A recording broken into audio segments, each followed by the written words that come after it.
control. Alpha Team.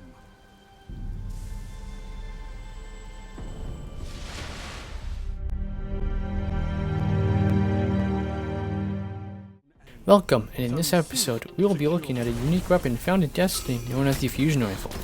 We will be looking at its variants and compare them to each other to see which is the best, as well as compare its effectiveness against other weapons in the Crucible. Fusion rifles don't tend to follow archetypes in the same way most weapons do. Most fusion rifles will not have the same charge rate and impact values. In this episode, we will be looking at the fast charging fusion rifles. Fusion rifles are a bit of a complex weapon. Here is some important info that I found that is unchanging across all of them. A single blast contains 7 pellets. A blast does not fire all at once but takes some time. I will refer to this as the fire time, and it takes about 1.4 seconds. Fusions, as well as charge before firing, cool afterwards. This cooling period I will call their cooling time, and it takes about 0.64 seconds. I tested the 4 fastest charging fusion rifles currently available: the Split Shifter Pro, the Vortex, Susano, and Panther Ray.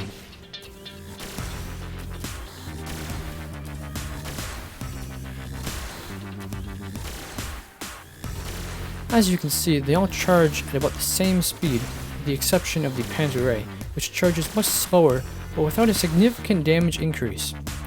It would seem, based on these stats, that a small increase in charge rate is not quite worth it, as the damage lost is unproportionally large. As well, with a quicker charge rate and lower impact, you do not also gain quicker cooling speed. There are 2 factors that determine whether a fusion rifle is good, and they are accuracy and recoil. Accuracy is a hidden stat that is partially linked with range.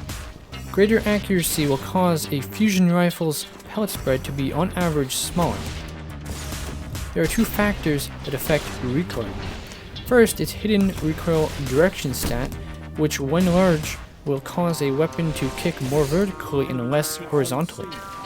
Second is stability. Greater stability will reduce the overall recoil, and because fusions take time to fire a blast, it will reduce the pellet spread. Accuracy and recoil are so important to fusion rifles because fusion rifles have very little damage drop-off over range, which means killing your target almost always completely depends on landing enough of your pellets. It's also important to note that aiming down sights does not increase the weapon's accuracy noticeably, nor does it reduce its recoil. Fusion rifles have a very inconsistent feel at their intended range. Due to the unpredictability of their spread, you may at times get a kill at crazy far ranges that you would never have expected, and at other times not be able to kill an enemy up very close. This sucks, especially since they all rely so heavily on getting a kill with the first blast. If you miss the first blast, you are almost guaranteed to lose the gunfight.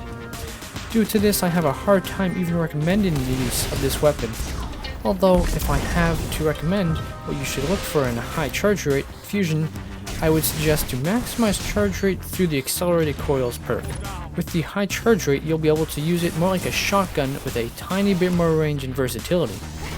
The other option is this Susano, which is sadly exclusive to the Warlock class. It's a great weapon that, as shown in my test, fires nearly as fast as its rivals, but with much greater stability and damage. Overall, I would not recommend using fusion rifles, but if you do want to, it can be fun and in some cases better than most shotguns.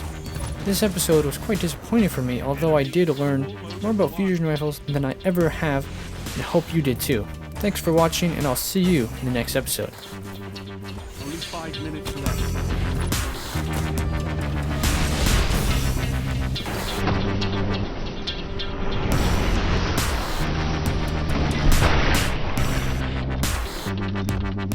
Defeat is not surrender,